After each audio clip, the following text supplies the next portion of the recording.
Welcome to the Learning Pines YouTube. We hope this video helps. You'll start by enabling Gboard so it replaces your current keyboard. First, install or update the Google Keyboard app. Once done, go to Settings, then Languages and Input, then Virtual Keyboard, select Manage Keyboards and toggle Gboard on. Make sure to grant clipboard and microphone permissions if you plan to use voice typing and clipboard suggestions.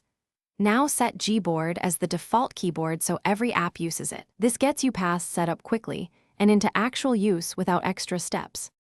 You'll now learn how to type faster using Gboard's gestures and shortcuts. Start with swipe typing.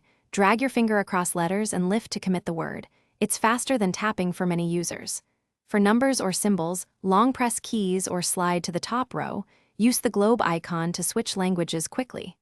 Once you type, use the toolbar above the keys to access emoji, GIF, and the clipboard.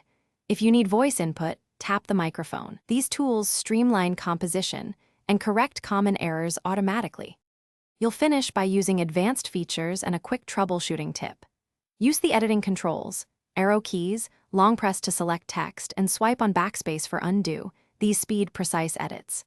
Enable suggestions, personalized learning, and sync to import contacts so predictions improve.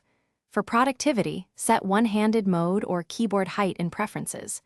If Gboard lags or misbehaves, restart the app, clear the Gboard cache in app settings, and, if needed, reinstall. That solves most issues without losing your learned words.